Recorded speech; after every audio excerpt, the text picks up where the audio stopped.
جی ہاں، بغیر اس طرح کے لوگوں کو نظر آ جائے، ٹھیک ہے نا، وہ ایسے لوگوں کی تائید کریں گے، ایسے لوگوں کو سامنے لائیں گے جو دین کا دفاع کریں گے، لوگوں کو گائیڈ کریں گے، اور وہ خود بغیر لوگوں کو احساس ہوتے ہوئے، بغیر لوگوں کو خود پتہ چل جانے وہ دین، ہم شیعہ دین کیسے چل رہا ہے، شیعہ دین کے جو اچھا علماء ہیں سب نکمے، اب دیکھو نا سب اتنا بڑا معجزہ ہے، علماء جو ہیں سب اچھا مالخور چور، علماء سب بدعتی، اچھا علماء سب کفریہ عقائد، عوام بھی جو ہے نا، ہوں، عوام بھی جو ہے وہ صرف الفاظ کے حد تک کہ ہم اہل بیت علیہ السلام کو محبت کرتے ہیں، لیکن یہ مذہب بچا ہے، جتنی حکومتیں آئی ہیں ہوں، انہوں نے سب شیعوں کا ذبح کیا، شیعوں کو قتل عام کیا، یہ مذہب اچھا کیسے بچا ہے؟ ہاں، اس مذہب اس لیے بچا ہے کہ اللہ کہ امام زمانہ عجل اللہ تعالیٰ فرجہ الشریف نے ہر عصر میں، ہر زمانے میں ایسے لوگوں کو کھڑا کیا لوگوں کے سامنے جنہوں نے دین کا احیاء کیا، جنہوں نے دین اچھا کو نجات دیا۔ اب یہ ایک بات، تو یہ ضروری نہیں ہے کہ لوگوں کو نظر آ جائے، مثلا حضرت خضر علیہ السلام ہے نا، حضرت خضر علیہ السلام جی جی حضرت موسیٰ علیہ السلام کے زمانے میں حضرت موسیٰ علیہ السلام نے اللہ سے دعا کی کہ مجھے ایک ایسا اللہ، مجھے تیرا ایسا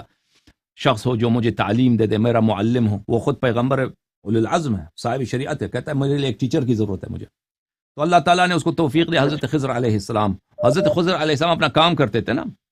انہوں نے کہیں جی کشتی ڈبویا ہے، کسی بچے کو قتل کیا یہاں پہ اس طرح، لیکن کسی کو پتہ جی نہیں جی ہے کہ خضر یہ کام کر رہا ہے، کسی کو پتہ نہیں تھا کہ جی اب موسیٰ علیہ السلام کے ساتھ اس کی ملاقات ہو گئی، قرآن میں اس کی کہانی آ گئی، وَإِلَّا حضرت خضر علیہ السلام کتنے ایسے کام کرتے ہوں گے کہ کسی روایت کسی حدیث میں نہیں ہے، وہ اللہ کے حکم سے کرتے ہیں، تو وہ جو کام کرتے ہیں دین کے لیے کوئی ضروری نہیں ہے کہ لوگوں کو پتہ چل جائے، لوگوں کو پتہ چل جائے، لوگوں کی ہدایت ہوتی ہے، لوگ اپنے احکام جانیں، لوگوں کو اپنے عقائد کا پتہ ہو، چاہے وہ امام علیہ الصلوۃ والسلام کو نہ دیکھیں، اس سے فرق نہیں پڑتا، یہ پہلی بات۔ دوسری بات یہ ہے کہ ان کا جو مشن ہے وہ یہ ہے کہ دین کا احیاء کریں آخر زمانے میں، اور سب لوگوں کو ایک ہی مذہب پہ لائیں، چاہے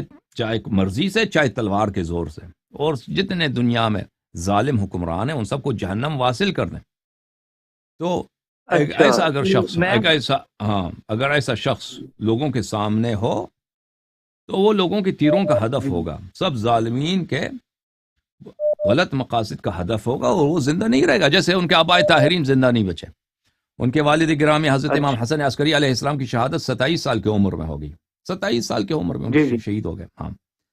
ایک بعد دیگر جی شہید ہو گئے سمجھ گیا۔ ائمہ طاہرین علیہم السلام، تو ان کے لیے یہ اللہ تعالیٰ نے ایک ایسا طریقہ کار بنایا تاکہ وہ ظالمین کے ظلم سے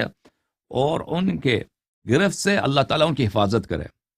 ٹھیک ہے نا، جب تک یہ اچھا ایسا سچویشن آ جاتا ہے کہ اللہ اجازت دے دیتا ہے ان کو کہ وہ دنیا میں دین کا احیاء کر دیں۔ اوکے، مزید بولیں۔ اچھا، یہ آپ رجات کے بارے میں بات کرتے ہیں کہ آخری جب امام مہدی علیہ السلام تو کا اس کو ظہور چھوڑ دیں، ہوگا آپ واپس آئیں گے۔ رجعت کو چھوڑ دیں، ابھی رجعت اچھا فرعیات میں سے فرعیات، اصل جو ہے ہمارا اختلاف، آپ کا اختلاف یہ ہے کہ نبی کریم صلی اللہ علیہ وسلم کے بعد کیا ان کے خلفاء ہیں یا اچھا نہیں ہیں، ان کے جانشین کون ہیں، کن کے اتباع کرنا ہے ہم نے، اہل بیت علیہ جی السلام جی کی کرنی ہے یا ابو بکر عمر عثمان کی کرنی ہے، ٹھیک ہے نا، یہ ابو بکر عمر عثمان اچھا کی خلافت کی کوئی دلیل نہیں ہے، بلکہ ادلہ سب ان کی خلافت کے ابطال پر ہیں، اہل بیت علیہ السلام کے امامت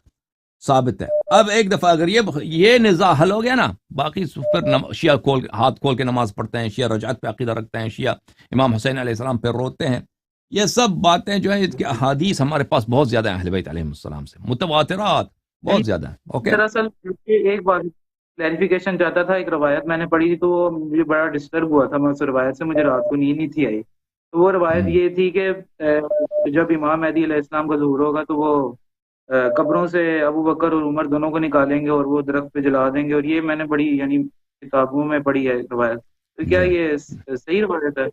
جی، بالکل بالکل بالکل صحیح بات، ٹھیک ہو بالکل بالکل، دنیا میں عدل نہیں ہو سکتا اس وقت تک کہ سب مظلوم کو اس کا حق دیا جائے، جن لوگوں نے اہل بیت علیہ السلام پہ ظلم کیا ہے، اور جب تک خود ابو بکر عمر اپنی زبان سے اعتراف نہ کرے نا، آپ لوگوں کو یقین بھی نہیں آئے گا، جب تک وہ ابو بکر عمر خود زندہ ہو کر دوبارہ اپنا اعتراف کریں کہ ہم نے یہ کیا، یہ غلط کیا، یہ کام غلط کیا، اس وقت جی تک جی یہ بہت سارے لوگ شک کریں گے، کہیں گے یہ روایت غلط ہے، وہ روایت ضعیف ہے، فلان ہے فلان۔ اب ابو بکر عمر کی جو محبت لوگوں کے دلوں میں رچی بسی ہے، 1000 دلیل لے کے آؤ، لیکن جب ابوبکر عمر خود آ کے اپنی زبانوں سے اعتراف کریں گے اور پھر تو شک ہی نہیں رہے گا، ٹھیک ہے نا؟ جو یہ کام کون کر سکتا ہے؟ وہ جو اللہ جی کا حجت ہے وہی کر سکتا ہے۔ جو حضرت عیسیٰ علیہ جی السلام جو مردوں کو زندہ کرتے تھے نا، ہے کہ نہیں جی قرآن میں؟ جی ہاں، وہ ان کے پیچھے نماز جی پڑھیں جی گے، ان کی صحابی ہیں، ہاں وہ کر سکتے ہیں۔ جی وہ جو ان کی جی صحابی عیسیٰ ابن مریم علیہ السلام ہے، وہ مردوں کو زندہ کر سکتے ہیں۔ اوکے جی جی جزاک اوکے اللہ میرے بھائی، تھینک یو میرے بھائی، بہت مہربانی۔ اللہ